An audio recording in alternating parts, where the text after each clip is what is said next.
Welcome to the Father of the Man podcast. Today is a historic day. It is our first ever interview on the Father of the Man podcast. We had on the man, the myth, the legend, Elisha Voetberg. He is a longtime friend of ours. Mm-hmm. He is a man that we both have a ton of respect for. Awesome husband, father, entrepreneur, music teacher, podcaster, man of many talents. You guys are in for a treat hearing what he has to say. And we are just really excited to introduce you, if you haven't already met him, to Elisha Voetberg. You had me at Elisha. The man of independent mind. He looks and laughs at all.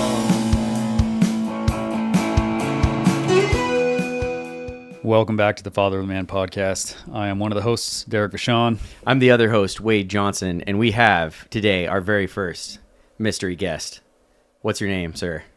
My name is Elisha Peter Voetberg, and I tell you what, this is a privilege. Dude, it is. Privilege is all ours. Yeah, privilege and an honor, and we are just so glad to have you, man. So thanks for coming. This is our first ever guest, and it's a big one. You're a big guest, man. I'm excited to have you here. So Elisha is... Well, who is Elisha? I'm going to ask Elisha who he is.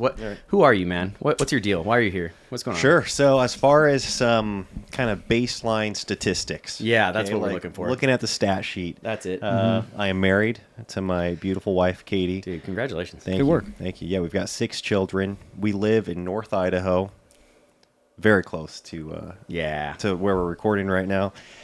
I've got an online music academy. I do that for work. My wife and I have a podcast. Now that we're a family podcast, I'm a fan. Thank you. Yeah. I am. My wife is your niece. That's right. I remember that. That's right. I knew there was a connection. Yeah, exactly. Yeah. And so you are my uncle by marriage. That's right. That's right. And then so I mean, I guess as far as stats go, I'll just start with those. Yeah, that's a great start, stats. man. Yeah. That's a great start. No, you are. That's it. Yeah. I'm. It's a continual amusement to me that you are technically my nephew. Right. Obviously, I'll just add that we've been friends since long before we were related. So just saying, there's just a lot of depth here, and I'm really glad that you're here, man. So, yeah, that's what's been wild is that our friendship has, I feel like, multiple iterations because we were friends when my wife was like 8 years old, we were friends. And so, I mean, clearly we weren't married at that point. Yeah, no. You and I were friends at that point, and my wife, Katie, was just like in a completely different category of people, right? Yeah. Females. And exactly. Child, Females. I think is the category at that point. A female child, 2 different categories. And so when she, came of age and we started dating, it was really fun, I guess, you and I being able to like joke about that, and then it's only become more fun. And then to speak to your guys' friendship too, because you also guys multifaceted. Yeah, I was just saying this. Derrick's not the odd man out here. Like you've been friends with both of us for what, 20 years now? Something going like on. Longer. Yeah, it's getting close to that. Yeah. And then so Elisha grew up with my wife in Washington. Yes. Yeah. And then I became friends with Elisha through Wade, and then went up to Washington and met my wife through my connections with Elisha's family. Yeah. Which is wild. And we were all of us were in each other's weddings, right? That's right. Yep. We were all. We were all in each other's weddings. Yeah. So the point is, guys, we're all friends here. I do have a picture of you and my wife when you were like 3 wearing dresses together. I know. That's a good blackmail photo. It's great. Dude, that's awesome. Way to bring that up on a manliness podcast. Yeah, sorry. Good work. I do feel like I was young enough at that point so that I can claim I was a victim of whoever dressed me up. I don't even think I was capable of doing my own dressing at that point. Yeah, absolutely. You were making that decision on your own? I wasn't. Somebody was putting me in that dress. You weren't at the age of accountability yet. Right. Yeah. Yeah. So I've forgiven you already. That's awesome, man. Moving on. We're healing. So I have a question for you. So basically, we wanted to get your take. We not only do we have a lot of history together, but I actually, even with all the history we have, I still have a lot of respect for you, which is pretty impressive. I'm just saying, like, yeah, I'm serious. Like, it's crazy when you know someone really well and you still love them and respect them. I'm just saying, it's a good thing. So with that, I really value your insight on the topic of masculinity, which is a lot of what we talk about here on this podcast, and your experience with growing in masculinity, growing from you were a boy once and you are now a man, and I've been around for a lot of that transition, which has been awesome. So basically, we just want to kind of ask you some questions and really, draw out your story and your thoughts on being a man. And then you also have how many sons?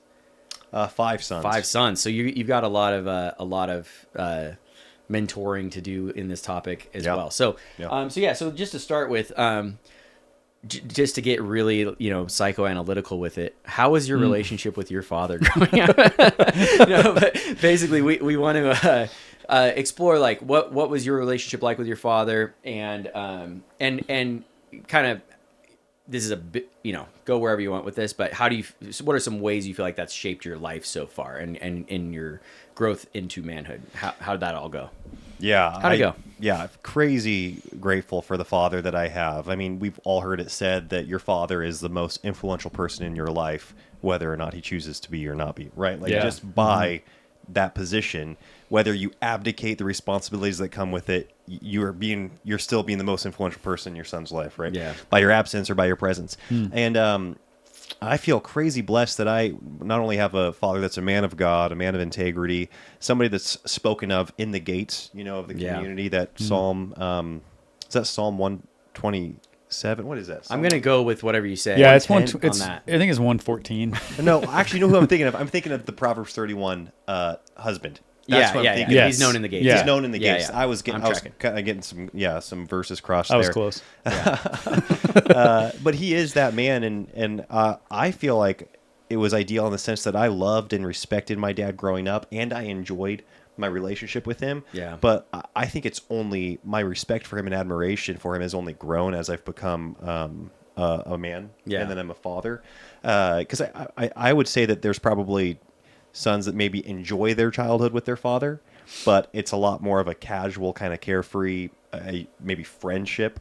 And I think those usually deteriorate later on when those sons become men and they start respecting and admiring different things. And they're like, man, my dad was just kind of a jokester here. He didn't really actually lead me in serious things. And that's why I have so much respect and appreciation for my dad, because I feel like he was a friend, but he really, I guess held me to a standard. Yeah. He wasn't just a friend. He was a father. He was an authority figure. And as a result, we've been able to blossom in our friendship and mutual admiration for each other as time's gone on. Yeah.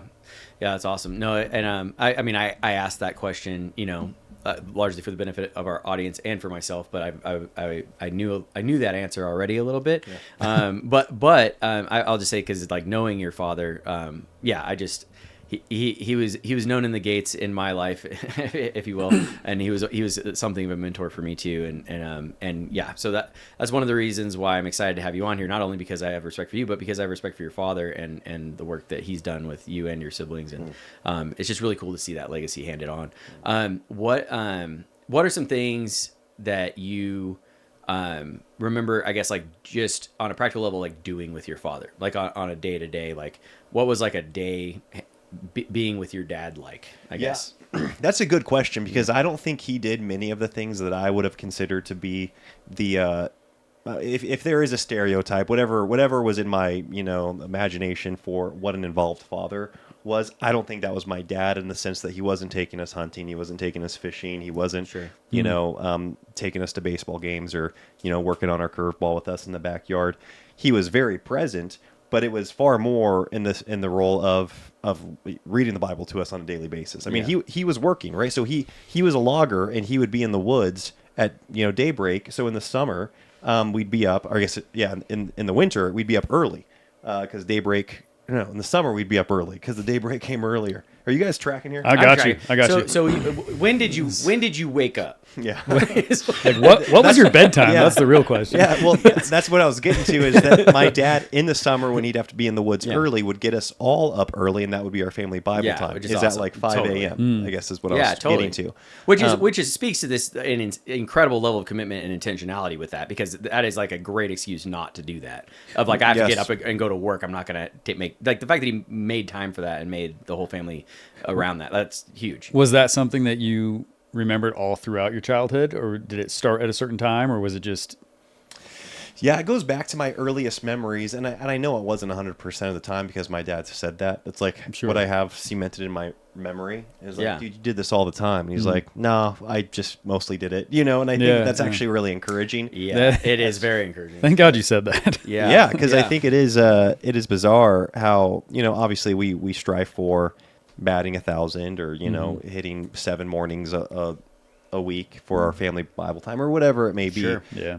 But I do think there is something to be said about doing it more often than not. Yeah. With so many habits and routines in life. And Yeah. it's like, is that generally what your kids are going to remember? And I think that's generally what I remember from Yeah. my father is that he was leading family Bible times in the morning. He was working hard. And he'll be the first to admit that, or to correct me, I should say, and be like, that was not every morning. You know? Yeah.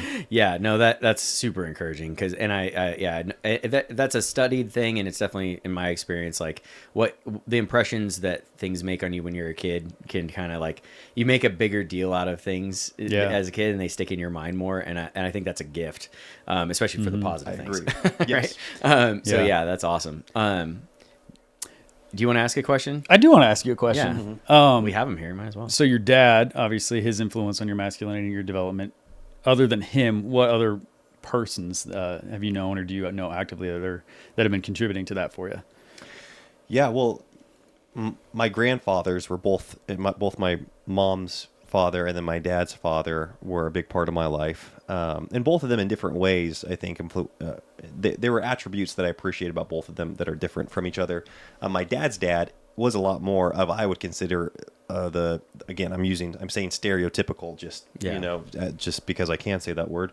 But he was far more of a stereotypical like man's man. Yeah. Where again he was a logger, but he was like just hunting, fishing. You know, he would spend so much of his summers in Alaska. He just loved adventure. He loved exploring, and he loved hard work. Like he was into what I would consider manly things. Yeah. My mom's father, who was a masculine, awesome man as well, man of integrity, man of faith. He was different in the sense, you know, he was a white collar professional. He was a school teacher for a while. Then he started his own insurance company. I have got so much admiration for him because he literally is the epitome of like never complaining, never having anything to complain about. And since the time I knew him, he always had health, I guess, failures. You know, he had health issues, and yet you would never know. Yeah. And I think those are traits that, whether you call that stoicism or you just call it like mind over matter, of just not complaining. To me, complaining is one of the biggest. That's not masculinity, right? Yeah, like, sure. Like Yeah. a whiner, Yeah. complainer, or a mourner, making excuses, and so that was something that I really appreciated about my mom's father. Okay. Yeah, that's awesome. So that's a really good point. The that not being masculine, the idea of whining and complaining being I would throw that in the category of like immature, right? Like like boyish, right? Like focusing on the pain of the moment and not like who you're being, right? So that's a killer insight. What are some? So this is none of these questions have, by the way, for our audience. Elisha hasn't been prepped on any of these questions, so he's just shooting from the hip, and doing a great job. Just to tell you the caliber of guy this is. This is just off the cuff. So nice work, man. Yeah, and you guys can tell me if I'm answering wrong. No, or yeah, incorrectly, too. exactly. Yeah, what you said about your grandpa, You actually dude? Come on. You didn't actually learn that from your grandfather. Yeah, he didn't teach you that. But I say that to say on this next question, putting you on the spot, like what are some other lessons that you feel like, what's some wisdom you've gleaned from your father, like that you'd want to share with the class here? Like what are some things that stand out to you that you impressions your father made, wisdom you've gleaned from him? Lessons learned. Sure. Yeah. I mean, I'm sure I there's could a go lot, on. Yeah, but there are countless things that are standing out to me currently, probably just because of the season of life that I'm in. Is our God-given, I think, how would I say it? I think God made us with the ability to never stop growing and actually basically adjusting to the situation. Yeah. And so, for instance, I do think that my father had 10 children. He's happily married to this day to my mother. And the challenges that life threw at him, whether that be financial, whether it be health related, or relational, because when you have that many children, when you're in the same community for as long as my father's been in the community, there's just going to be relational strains that occur. Mm-hmm. And my dad, and again, it's I think that there's these throwaway sayings that might have more profundity tied behind them than what we give credit for. But when the going gets tough, the tough get going is one of those where if a scenario, my dad never fell victim to a scenario. Yeah. It's not that he always rose to the occasion of crushing it. Yeah. But he never just took it on the chin and was just kind of like, well, you know what? Like, I'm sick, can't provide for the kids. He changed his career numerous times because of his health, actually. Even though he grew up a logger, there were some seasons where he had some weird health things go on where he didn't have the physical bandwidth to get out in the woods. Yeah. And he changed his career accordingly. And I see him doing that continuously to this day. And I think the only reason that that's standing out to me right now is because just in having 6 children, in realizing that, like, what got me here is not going to get me there. Yeah. Like, there is never going to be this moment of arriving.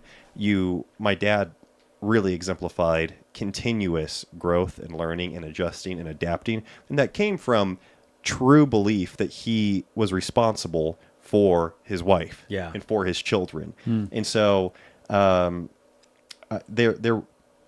wasn't an option. Yeah. If that makes Yeah, sense. that's really Like good. when That's there's really good. when it's not an option, then you do find solutions, right? Yeah. Like when it's like, well, I know I have to provide. I know I'm going to be faithful to my wife for forever. I know I'm going to protect them. That's going to happen. Then the how becomes, like, just kind of like that's what it is. What you Wow. got to You figure figure it out. out. Then Yeah. you figure it Yeah. out. Yeah, So that's really that's absolutely huge, and honestly, it's super encouraging to me. I think we're at somewhat similar stages of life, and I appreciate hearing that right now. Actually, in my own life, that's awesome Yeah. because it comes from that sense of identity of like knowing who you are and knowing what you're called to be, and then it's just a matter of doing it, right? You have to figure out how to do it from there. And it is weird when I look back at some pivotal moments in my father's life from a career standpoint or from a relational standpoint in the community. It's funny because when I'm living life and I'm a young child, I didn't consider the age of my dad. Sure. But now I'm looking at some hard pivots he made in his life, and I'm like, you were kind of old in the sense that most people would consider that to be a time where you're established in your career and you're all set. And he's like, mid 40s doing a total, total turn in career, or shifting his prioritization when it comes to where he's putting his time in a totally new place. And I just find myself even not being in my 40s yet, being in my, mid 30s, that temptation of being like, well, I'm supposed to have it all, whatever. Right, have it all supposed to figured have out. this, that, or the other. Yeah. Rather than, well, I'm just always going to do what it takes. Yeah. Because that's my responsibility. Yeah. Do you remember, as an observer growing up in that and watching him raise you guys, do you remember any like perspective on his, like what you thought he was thinking, or did he seem to have joy in what he was doing? Did he seem stressed all the time? Like, do you recall? Yeah. And again, one more thing that I really appreciate about my father is that I think he really delighted in his children. Yeah. And we were a reward for him, in the sense that just our presence was, and not what we could do for him, not how well we performed in a given subject, or in a particular area, but just us, just who we were was a reward in and of itself. And so, he worked his face off in numerous different fields, but never once did I think that he saw us being a hindrance to things he was trying to accomplish. It was always he was trying to accomplish these things so that he could, because of us, and so that he could spend more time with us. That's cool. Pour into us. Yes, I forgot what your question was. Yeah, no, that was it. I mean, just your perspective on it. Did it seem like it was a constant stressful thing, having all the health stuff and career changes and all that, or did it just seem like you said, hey, this is just part of the gig. I'm raising my kids, so I'm going to do what it takes. And you experienced the joy from that. And then having 5 brothers, 4 sisters, right? Did you ever, did you still feel like an individual, like, in your relationship with him? Yeah, I think so. And that's, what's so interesting about deconstructing one's past is that how you choose to be doing in the present really determines how you get to view your past. You know, that is profound. And so, because in the ups and downs that I've had since being a young adult, you could ask me that question and I could give you a completely different answer. Yeah. And that's the bizarre thing about parenting is that you do it as unto the Lord. They are God's children and you're stewarding them more than you are, owning them or anything like that. Yeah. But there is this reality that your children have to grow up and make a choice to do the right thing. Yeah. And so you could, because like I said, my father in my mind was an incredible father. I'm currently so grateful for my life and because I'm just crazy blessed. Yeah. And so I can point back and be so thankful to my father. Yeah. And so even in answering that question, it's like, man, I don't know. Cause I don't know. I certainly want my kids to feel like an individual, but I also don't know if that's the most important thing in the world, feeling like an individual. Sure. Yeah. I think it can be, because that's a concern that people oftentimes have if you're... Especially with large families, yeah. Large families, Yeah. exactly. Yeah. It's like, oh, did you feel like you were really seen or heard or an individual? And it's like, well, I know my life was awesome. I know my parents loved me. I know I was given great opportunity. Yeah. Well, and you can weigh it against your own experience as a father of multiple, you got 6 kids, right? Yes. And like, do you feel like you see your kids as individuals or as a group, right? Like, Yes. Yeah. And that's an easy way to look at it. Like they're also individualized in my mind. Yeah. Yeah, and even with the individualization conversation. Nice. Thank you. Well done. Big words. Even with that, it's less even about I think like a modern understanding of like individual identity, but more of a individual relationship, right? Like like you felt like he was. I'm not answering for you now. I'm telling you exactly how you felt about your father now. No, the question being, do you feel like you had your father's heart, he had your heart, he loved you and saw you as Elisha and had a relationship with Elisha, not just my kids, right? And I think it's because it is Like, did he it's know a you? relationship Yeah. question more than even a identity question, I guess. Yeah. That's a And- good distinction. Yeah. Yeah, and in regards to that, absolutely. Yeah. I felt like he loved me as, like, if I was having a hard time and everybody else in my family, all my other siblings were doing phenomenal, Yeah. then he would drop everything to Sure. come take care of my emotional needs or whatever. Sure. That would be, and so I think, and I would hope, and I would assume that each one of my siblings would say the same thing. Nice. Yeah, that's awesome. Yeah, that's I think it is oftentimes more it's voiced as a concern for large families a lot, and I myself being the youngest of 8 can also just that's kind of my testimony as well, as far as I think it's less important that you get a certain amount of hours in. Like we have this vague notion of like splitting our time amongst our kids or whatever, right? And it's less about I feel like hours in and more about just knowing like this is my beloved son in whom I'm well pleased, right? Like you have this like I love you feel the love and then you feel the like belief that you have what it takes and that support, right? Like that pride, like healthy pride in your kids and that relationship. I think that's really cool. So yeah, that's awesome, man. So what are some things like that what are some specific, so we talked about some really good things that you kind of gleaned from your father and are thinking about right now in your stage of life you're in now. When you're thinking of, we tend to parent a lot like our parents, and then we also frequently will have things we want to change or because Modify a little bit, you want to do a little differently. So I guess like it's the twofold question of like what would be something that on a parenting strategy level you really appreciate about what how your father operated, and then if you feel comfortable sharing it, something you want to do differently, or you want to try and improve on or twist or whatever, tweak. Yeah, so something that I appreciate, something that I appreciate is that I feel like I didn't answer that individual question very well. Like that was a great question, and I think we came around to it. Okay, good, because that is something that I actually really do appreciate about my father is that he saw us each as individuals, and as a result, even though if you were to zoom out, you'd be like, oh, they probably parented you guys all the exact same because you all whatever, played basketball, and you all played fiddle, and you Sure. all, took from the same piano teacher, and you all went to the same church.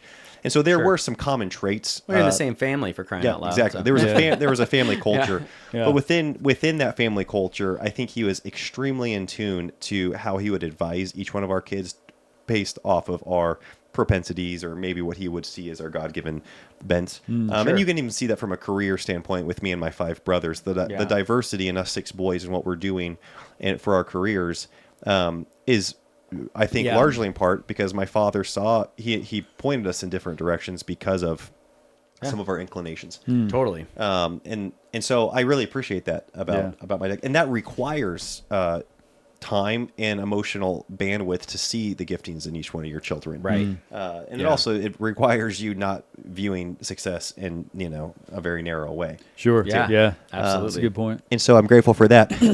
And what's funny is that if there's something that I would do differently, is that and again, this is coming from a place of, like, I almost hesitate to say this because I'm so grateful for my life, and so it's coming from a place of total respect and acknowledging that I could be totally off on this. Yeah. Is that I think that oftentimes there's such a it's painted in movies or in books or in stories, in my mind, usually in such a poor light when parents have a high expectation for their children in a given career. Yeah. Mm-hmm. You know what I'm saying? Totally. It's like, hey, you're going to take over the family business, or Right. hey, you've worked hard so that you can go to medical school. You better follow through. Right. Don't. And then It's painted as overbearing. exactly, and you're right? supposed Yeah. to follow your Yeah. heart and your passion, Right. regardless of how much money that makes, or if you're Sure. right. Regardless of, Which is definitely part of the modern narrative that it's Yeah. it is destroying exactly. And I'm not saying that my parents felt deep into that, to like, hey, follow your heart. But I do think that probably in reaction to my how my parents were parented, there is an element of almost wanting to be a little bit hands off. Yeah. Even though they would encourage us in different things, or say like, hey, you're good at this, you're not so gifted over there. Maybe don't try that one. I do think that there could have been even more assertiveness. Sure. And being like, hey, you should really do this, that, and this. Yeah. And then obviously as an adult, you get to an age where you then choose. Yeah. And so I do think that I might do that differently, as, again, my boys are so young. Yeah. And so we'll see as they become young men, but having a more of a, what's painted as being an overbearing parent or Sure. something, of just these high standards of like, hey, no, you're going to, if you're going to be living under my roof, you're Sure. going to you're going to hit this level in schooling. Yeah. You're going to be doing this for work. You're going Yeah. to be, Yeah, you're going to totally. have these benchmarks. Yeah. That I think, because I just think that could be helpful Yeah. to the launching of a man. I completely agree with that. Actually, it's cool that you bring that up, because that's something that I've been thinking about a lot lately. Actually, is that guidance, and even just viewing it as part of their training of like, no, this is just like you said, while you're under my roof, it's my job to train you. We're gonna work on these skills. We're gonna do these things, and get them some baseline like skill level on some just good useful things. And I think that it's interesting, because I think you and I. All 3 of us have been told a lot that we could do anything, right? Like it's like the world's your oyster, and I think that's a really common modern narrative. And it's supposed to be encouraging. It's supposed to be this like, yeah, like you can do anything you want. You can find your passion, whatever. All this, and it's interesting because I think for a lot of young men that's just super overwhelming and frankly depressing, because there's no direction, there's no purpose, there's no like clarity, and it can just feel like just overwhelming. Well, especially because an ambiguous, oyster right? has one pearl, so the entire world's an oyster. How are you going to find that one pearl? yeah, that's funny. Yeah, it's a terrible point. metaphor. It's horrible. Yeah. But I think that and again, like you're saying, you're training them to be able to choose, and you do want them to have some freedom in their life. It's not like you're trying to control. They're going to be calling up when they're 60 and telling them what they're doing that day. Right. But while they're under your roof, while you're training them, it's like being able to give them specific goal and give them it can only build confidence and skills to have them doing things that are productive, that will bless them in their life, regardless of what they choose to do. I think that's really good. Yeah. That's cool. Not framing it as, hey, this is what will give you value and purpose as a human, but No. this is what will help you along your journey of finding your, Yeah. your Well, no place matter and what your you do, purpose. this will be Yeah. helpful, right? Right. This is going to be a good baseline. Practical guidance. That's Yeah. awesome, man. I love that. So So I've heard on the word on the street is that men are into sports. Okay. And as you know, Derrick and I are like terrible representations of that because we are both we're not exactly sportsmen ourselves. Okay? I'm pretty good at ping pong. No. Yeah. Okay. So the question is, since you are a man who has played sports, have you not? Yeah. And you have Yep. some interest in them? Yes. Okay. Yeah. All right. So confirmed. So with that, since you're on the podcast, we wanted to ask you your experience playing sports. Do you feel like that contributed to your development as a man? And if so, how? And if not, how not? Yeah. And if why? Yeah. You get the idea. Yeah, this is a very recent conversation. I mean, I would say current conversation that my wife and I are having because sports was a big part of my childhood and then all the way through high school. Primarily basketball. That was the main sport that I started when I was, in fourth grade and then played all the way through high school. Yeah. And so as a result, that occupied much of, obviously basketball season, but then really it was year round. Yeah. There was something happening on the basketball front. And so when I graduated high school, then got married, and then got into different sports, I think there was a season, and then even started having children, there was a season where I kind of resented all the time I put into sports. Sure. Because Like it was a waster. yeah, I was like, where did that get me? And then you start doing the classic, like, well, only this percentage of people are going to get their school paid for, with the sports scholarship. And then this percentage of that are going to go play pro. And, you view it and through that lens, and you're kind of like, well, what's the point? It's just what did that do for the greater good? Yeah, and then you're like, I could have been putting my time towards whatever skill you at that moment felt could have been more helpful. Right, to your life. right. Does that make sense? Totally. Yeah. So that's I think the stance I held for I don't know the last I'd say 5 to 8 years as I was a father, and whatnot, and then as of late, as my boys are starting to grow up. And I'm considering different outlets for them. Yeah. Jiu-jitsu being one that they do kind of like, I don't know, not real seriously now, but we do it a little bit. Or the occasional like public, like open track meets. Yeah. Right? Okay. Like you can go show up at an open track meet, or we've done soccer. We did a soccer league one time with the kids. We love skiing as a family. Yeah. And all these things that I love now as an adult, right? If it were up to me, it's like, okay, let's ski and let's do jiu-jitsu because I love those things. And then there's some other things that we could fill in the shoulder seasons with, maybe some mountain biking or something. Sure. But I think it's not until recently, as I have my young boys, I'm realizing, all those things are very much like you do it when you feel like doing it. Right. Like there's no accountability. Right. There's no coach. There's no teammates. There's not really a commitment. There's not a commitment. Yeah. Exactly. And so that's why I say we kind of do jiu-jitsu because we pay a membership. Yeah. And then you go sometimes. And then we go sometimes. Right? And that could be once a week I've or been there. Yeah. And so whereas I'm pointing back to those years, that the 10 or however many years of being on a team, I'm realizing, I think I learned things without even realize I was learning. That's like, in order to have quantifiable growth in something, you just need to show up day after day after day, whether or not you feel like it. And some days it's really fun, and some days it's really boring, and some days you feel really tired and you don't feel like going. Yeah. Some days you might even be under the weather, but like that's still not a good enough excuse. You know, so, like you go and so is sports the only way you can learn that? I don't think so. Sure. But I do think it's kind of a plug and play way, a system, so to speak, where you can learn that grit or that ability to just, this is what I do every day. I show up at practice and I do the thing. Because to me, that's a necessary reality. That's just a reality for sure. for success in any area of life.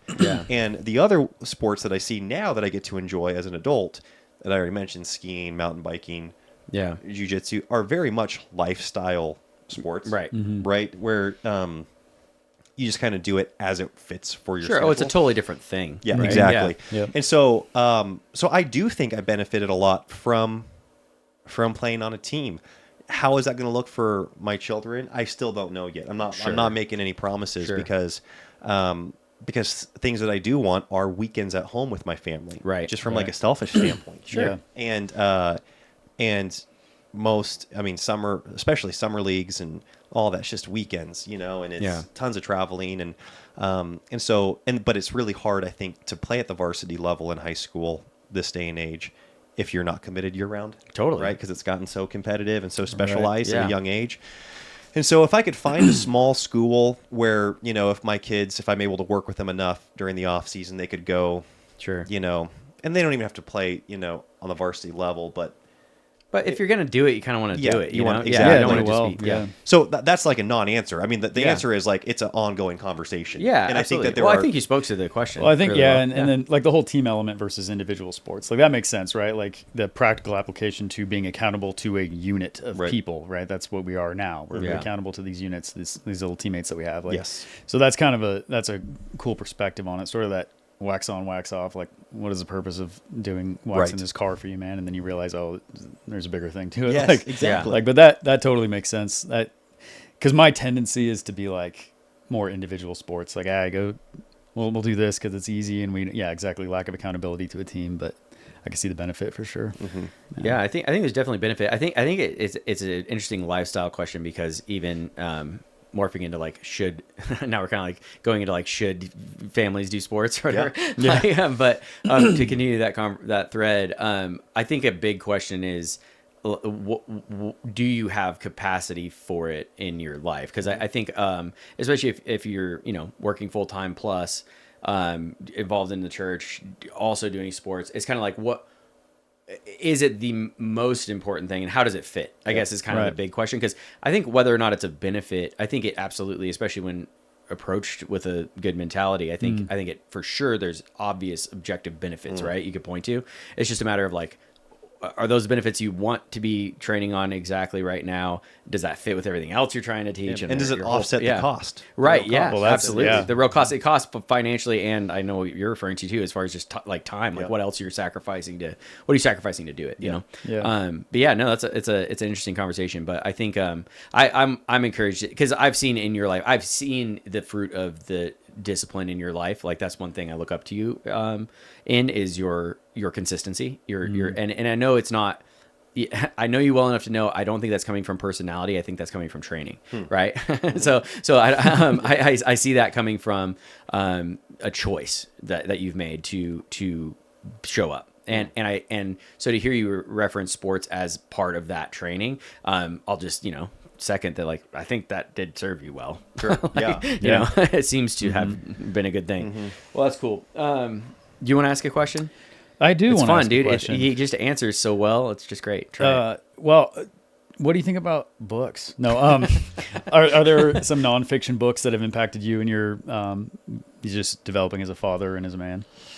Sure. Yeah, book recommendation time. Let's do it. Let's talk about books. Sports was getting a little out of my league. Yeah, exactly. Yeah. What else do we talk about? Yeah, just because we got to cover all of our bases. Oh, yeah. Each one of the books in the Bible, I think, are extremely impactful. Each one of those. Okay, so we got to establish that. Wow. Hey, Good. you can't, did you just roll your eyes? I at the didn't. Word of I God? didn't roll. No, he I rolled would his never. eyes at you. Fair Just enough. to be Yeah. clear.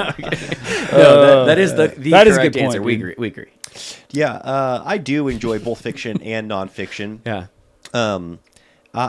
Yeah, since we're just talking about habits and all that stuff, I am a huge self-development guru. I like self-development books. Yeah. The Compound Yeah. Effect, the 7 Habits of Highly Successful People, Yeah. or, the Rhythms of Life, or Yeah. the Atomic Habits, Yep. great, the one thing that, I just Yeah. got done reading. Those, I guess, read through the lens of having your priorities hopefully submitted to God's. Yeah. Or because usually they're in from the context of like, money's God, or Sure.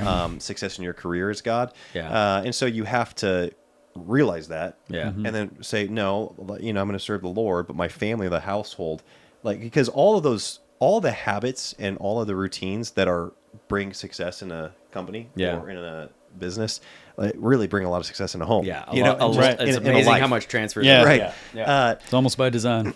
Yeah, so love those. As far as more theological books, when I was younger, reading Knowledge of the Holy by A.W. Tozer was huge. I do like a ton of the Reformers, and so I have enjoyed reading Jonathan Edwards a lot, John Calvin, and then more modern guys, R.C. Sproul, guys like that.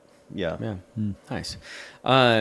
So more in my wheelhouse, what are some fiction books that have been and like like specifically encouraging to you in if you can think of it as like encouraging you in your growth as a man specifically, but that'd be fictional books and all throughout movies too, just fictional stories in general that have been like an encouragement to you. Sure. And plays. Yeah. In plays? And plays, yeah. Like some Oscar interpretive Wilde. dances. Antov Chekhov, Anything. The importance of being earnest. Yeah, there you go. By, hey, wow, Oscar check Wilde. you out. That is actually a good one. It is a good one. Yeah. Cultured. All right, on. Yeah, well, I mean, I've got the great privilege of being in a book club with you gentlemen, and so I was hoping you'd mention that. Yeah, that is kinda... Not a sponsor. Yeah, but Book it is one of the coolest things I'm a part of. So, I you love know, it. going back to just habits and disciplines, I loved how that was illustrated in Musashi. Yeah. And also I like the time frame that you get to journey with him in, because I think it's actually pretty realistic. Yeah. In how growth takes place. Yeah. Realistic time frames, you know, just Yeah. like this doesn't happen over a year, it doesn't happen over 2-3 years, but then you look, you turn your head for 10 years and you look back and you're like, oh, they look completely different. You know, Yeah, it's totally. every overnight success was 10 years in the making. Yeah. And, Well, that book really benefited from being over 900 pages long. Like Yeah, that, like exactly. that story was that long, and Yep. it was worth it. Yeah. And then again, not to, because the last thing I want to claim is that like I'm in a place where I can actually understand the profundities or the depth of Dostoevsky, but Right. Brothers Karamazov is one of those books because of not just the labor that's required to read it, but because I think each character has so much depth. And it was really fun because I was just reading a nonfiction book that actually referenced Brothers Karamazov, which was so fun. And he was talking about how Father Zosima was able to really paint this picture of how we can actually show godly sympathy and compassion rather than what's this toxic empathy, you know, that's so rampant. In the world where this lady was coming and she was talking about how she was just grieving the loss of her son. She had, I think, had 6 children. This is towards the beginning when Elisha is with Father Zosima and he's ministering to the people. And he like went through these steps where he like grieved with her. Yeah. And then he was like, hey, but you got to acknowledge like he is in a better place now. And so he acknowledged that she got her outside of herself. Yeah. Like he acknowledged like, yeah, like this is like the hardest thing you can experience in life. Yeah. Then he got her out of it herself. Thought, well, let's actually think about the person you're grieving. Yeah. They're doing great. Now and then he went one step further. And let's talk about the husband that you're neglecting now because you're not getting outside of yourself. Yeah, because you're still alive. And you so, still have- so he went through this series of like what you're feeling is like the worst thing in the world. Yeah. Now let's think about that person that you're grieving for. They're doing great. Yeah. Now let's think about your responsibilities here. Yeah. Yeah. Like, hey, and he goes on to say, you can come cry with me anytime, Yeah. but go home to your husband. Yeah. And I was like, dude, and so just that illustration that comes from that one book was like, whoa, that's so cool. And that's just a tiny, I feel like, nugget you can get from something like Brothers Karamazov. Yeah. You know? Absolutely. Yeah. Yeah. Yeah. Good answers, man. Those are great answers. Yeah, that's great. Any movies that stand out? Yeah. Have you ever watched a movie? Yeah. Is that Yeah. something you've done? Picture film?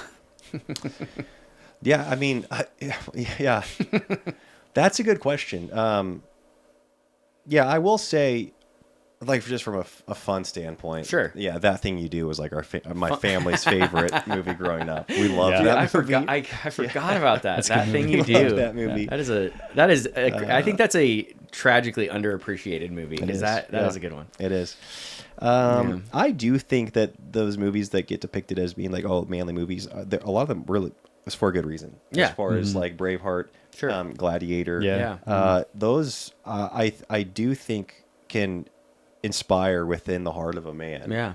A true like like it when it resonates or sorry resonates. Yeah. When no resignation. Your words. No resignation. Yeah. When it resonates with the soul in those good versus evil and stepping up, I think that can be really powerful. Something that, and this is, the Godfather series, I think there's content issues with some of those, Sure. some parents' guides or whatever those things are called, filters and stuff. Yeah. But I do like that, even though it's a crime family, I think that in the picture of crime, they are able to paint a multi-generational vision for a family better I know. than what any Christians are usually able to Isn't that paint. wild? Yeah. I know. Yeah. Yeah. Because it's a dark context, but that is loyalty and- interesting. And I thought about that because, and I can't remember any of the characters' names, but in the the first Godfather, the son that comes back and ends up taking over the family business.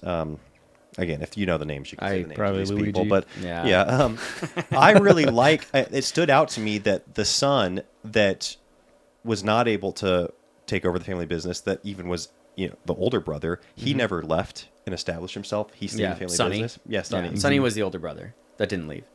Wait, Cher- which one? Cher Are you was talking the Well, younger? there's Sonny, and then there's There's Okay, was it Are you Sonny? talking about Fabio. friend? We're gonna I don't know. mess The up. point is that Francesco. I really appreciate that the son that ended up Been taking years. over the family business Yeah. actually went away, established Yes. himself. Yes. I will say I do think him marrying outside of the culture Was his undoing. That Yeah, was the absolutely. undoing Yeah. of the whole family business, Right. really. Absolutely. And I think there's something to be said about that too. Sure. That's just really insightful. Anyway, I mean, you can go on and on and on. Yeah. but, yeah. No, that's good. Yeah. Yeah. We should do a whole episode, like a whole podcast on The Godfather. Actually, that'd be kind of interesting. It's been. Anyway. I haven't Well, seen. it in like you 15 can watch it years. again. I They don't- have them. They have it. It's like you can Wow. just watch it. Anyway, yeah, that's awesome, man. No, I love how if you're paying attention, you can pull really good lessons from unlikely places. If you have a mind to see, and you're not just not. I mean, there's a time to escape. It's fine to have fun too. But I think if you're watching things with your mind on, it's awesome to see what you can learn from it. Yeah. And All story originates from somewhere. So yeah, exactly. So here's the thing. So what I'm thinking is we'll do we'll ask this last question here, okay? And then we'll do a lightning round All right. of just like rapid fire questions. Okay. Does that sound Yeah. cool? Yeah. Okay. So the last question is just give you an opportunity to just like straight up plug what you're doing. Nice. Is like what are you basically what are you working on these days, and where can people find what you're doing? Yeah, so now that we're a family.com is where you find our podcast. Right now we're promoting our magazine that we're distributing on a quarterly basis, which you two are both contributors in. Hey, it's the first time I've ever been published, so thank you for that. Yeah. And so you can find all those things at nowthatwe'reafamily.com. Voetberg Music Academy is my primary business, and that is where I spend the bulk of my time is trying to improve that and keep that thing running. That's online music lessons where we're able to have pre-recorded lessons that people get on a weekly basis. We actually implemented this last year, a badge system where you get, and this is actually, you guys gave me the idea for this, Tastic Alpha, where we mail physical badges to kids as they hit different ranks in their musical Nice. That's progression. awesome. that is cool. And then we also have live lessons online with that. So anyways, VoetbergMusicAcademy.com is my primary business. It's awesome. I've heard nothing but awesome reviews from people I know about that. I've Just used saying. it. You have, and there I you love go. it. It's great. My kids have used it. He was one of the people. Nice. I don't need to Yeah. be taught by you. Yeah. Just kidding. So here we go. Lightning round. Okay, are you ready? I think so, yeah. All right. I don't even. All right, let's do it. So, all right. So, so the first thing that comes to your mind. All right. How would you define masculinity? Boy. It's harder than it seems. Yeah. right? Too much. Yeah, maybe. Yeah, it's too much. I'd say sacrifice or willingness to. Yeah, I'd say like survival. Survival's not the goal. I know that's yeah. a phrase that gets thrown around a lot. No. But just a willingness to lay down your life to die. Killer. That was a great. It's answer. phenomenal. Great. Really good. Phenomenal. Cool. That's gonna be hard to beat. You're the first person we're doing the lightning round with, so Nice. so you're kind of setting a standard here. Yeah. Okay, is Die Hard a Christmas movie? I think no. Yes or no? Because the message is not. I don't think it's Christmas. I get the context, the setting is Christmas time, but it's not a Christmas. I wouldn't call that a Christmas movie. Okay, all right, fair enough. That's you're entitled to your opinion. Because I think like Christmas, is, like there is a message to Christmas, Sure. and I don't think the Christmas message is communicated in. Okay, So is Gremlins? Yeah, that's a fair- Gremlins a Christmas movie? that's a I don't know what solid. that is. That's a solid argument. This isn't. It's not a debate. Okay, you just get to answer. No, I was just curious. I had another movie to ask about. I don't know what that movie is. Gremlins. Yeah. Yeah, it's all right. You don't. Need It to know doesn't what that matter. movie This is. isn't It's a about terrible my. movie. Yeah, just moving on. Yeah. Okay. So, should men have a man cave? I think it is helpful to have a place where. That's again. I would say this. I think actually. I think it should be something you graduate to. Oh, I don't think it's. like I don't think you inherently deserve one or get one. Something I you think earn. You earn. I Okay, think there's a I like bunch of things you need to accomplish in life and taking care of your wife, your children, their well-being, but it is something that you can then, I think, it's like a reward. Oh, nice. Okay. Interesting. I like that. That's a good answer. Good take. Okay, so what is more manly, sports or hunting? No, yeah, hunting. Okay. Yeah, Okay. Hunting is a sport. See, and that's from someone who likes sports. yeah, There you go. yeah. Because I mean, I think just because sports in general is just such a big con. Yeah. I mean, Okay. 'cause and you again, generally hunting don't get is to a kill sport. anything in sports. Because there's just so many sports that are far from being manly, I think. Okay. Like Whereas what? like Like hunting. yeah, like what's a Wow. what's a What's sport, an unmasculine what's a sport that's sport? far from being manly? Yeah, I mean, I'm sure I probably don't understand the sports enough if I think they're unmanly. Sure. Nice caveat. Yeah. Yeah, that's good. I think that any sport where you're forced to wear skin tight like spandex, I would Like consider- luge. Yeah, luge. To me, that. But again, Yeah. I think they're great athletes, but I Yeah. don't think it's very manly. Okay. Okay. I like it. All right. Does that make sense? Interesting. Yeah. Because I think that, like, for instance, you unmanly losers. male ballerina or whatever you call those guys, Ballerinos. Yeah. I think Ballerinas. insane. Yeah. Sorry. Insane athletes. Yeah. But it's just not masculine. It's not manly. It. The art form. Yeah. is not. I'd have a hard time arguing against Make that. a I very think. compelling argument. Yeah, that's good, man. Okay, so so what's something that you enjoy doing personally that you could go do and it just always makes you feel more manly when you do it? Oh. Like you just get a testosterone boost. Yeah.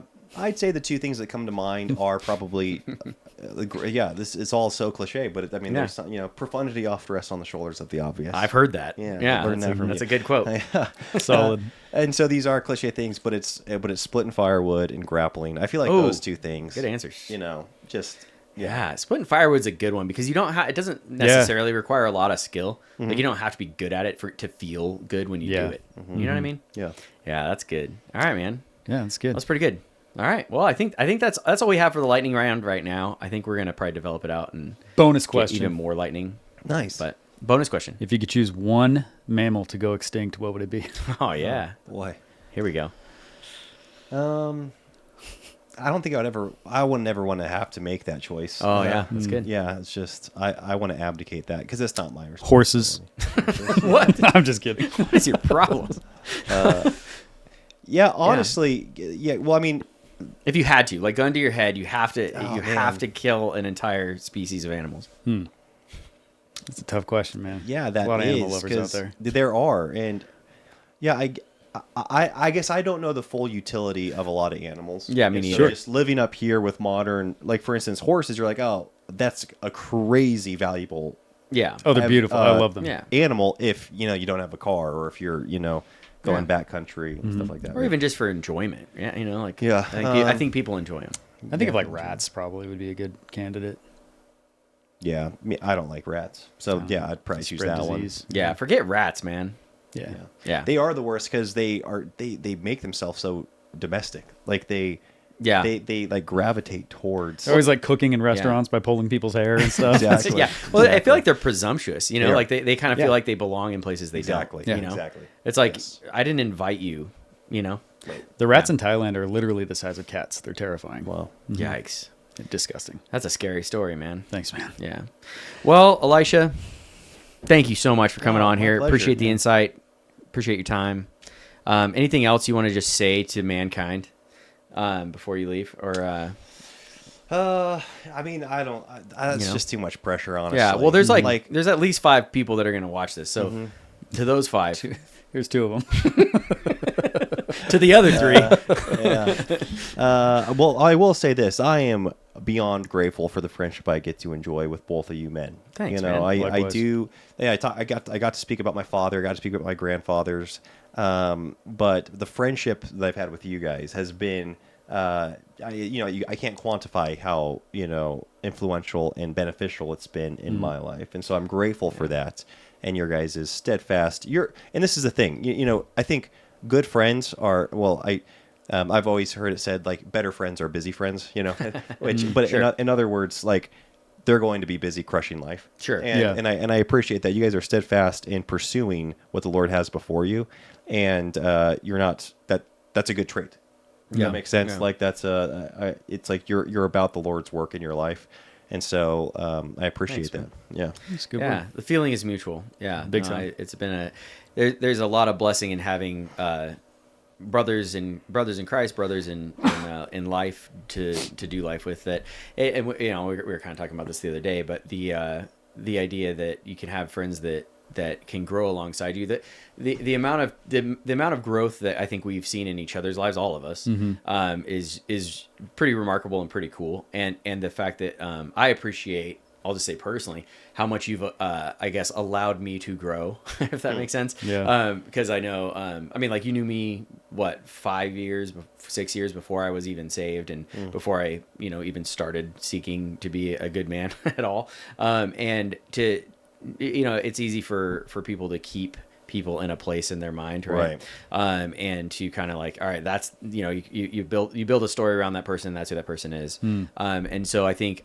all of us have allowed each other to grow and to like see the story as it is and as it's unfolding, and be like, yeah, no, there is character development happening here. There is change. There is growth, and I think being able to be a friend in different seasons of life is really rare, and so to have you guys has just been a really, really big deal. So thanks for being a friend for all seasons. Yeah, I appreciate that, and I want to be a better friend. And not to, I mean, I know we got to wrap this. I want you up, to be, honestly, a better friend too. So, but yeah, to your point, that is a common thing that you can do it as a family member or as a friend. They'll say things like, "Well, I'm here to keep you humble," or like we're never told in the Memento Bible mori. to keep somebody humble, right?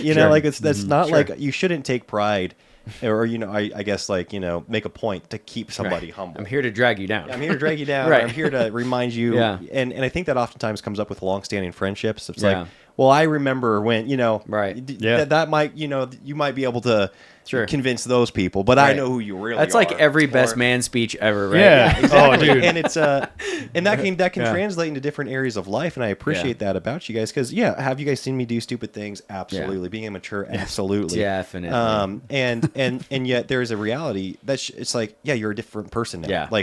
You're grown up. You've grown in your faith. You've grown in character. And so I'm not going to point back to 15 years ago. I'll be like, well, if these people knew. Right. Well, I think there's such an advantage to also being knuckleheads, to where we would desire the amount of grace that we want to give to each other. Yeah, you know what I mean? Like, I know helpful. I need grace in your guys' eyes. Sure. And you guys know you need grace in my eyes. So it kind of works both ways. It's kind of like we're like holding each other hostage, and we don't want to tell anybody. That's the dark way of putting it, I guess. But I think it's I think there's maturity in understanding what a story is, and what character development is, and what people do change and grow and mature, and it's a journey, and it's cool to be on it together, because we get to cheer each other on. Lift each other up. So it's good stuff. This is one of my favorites, 20 years after in the Tier Saga. I love that time frame difference. Yeah. And when he hops into the Inseparables life 20 years later. Yeah. Because they are different people, but there are obviously so many common traits. It's really fun. Yeah, it's awesome. No, that's a really good example of that. It's cool. Well, cool, man. Well, thanks for coming on. My pleasure. And, this has been the first ever interview on the Father of the Man podcast, Elisha Voetberg. Hopefully we'll have him on again, and stay manly. Therefore his poverty that hangs his head, and the coward slave, we pass him by, we dare be pure for all that, for all that, and all that, our toils obscure, and all that, the rank is but the guinea's stand, the man's the goal. Though unhamely fairy died, we're all in grey and all that, give fools their silks and knaves their wine. A man's a man for all that, and all that, their tinsel show, and all that, the honest man, though we're so poor, is king of men. See on the key, the Lord, what struts and stares and all that, though Hundreds worship at his word. He's but a coup for all that, for all that, and all that. His ribbon star, and all that. The man of independent mind. He looks and laughs at all.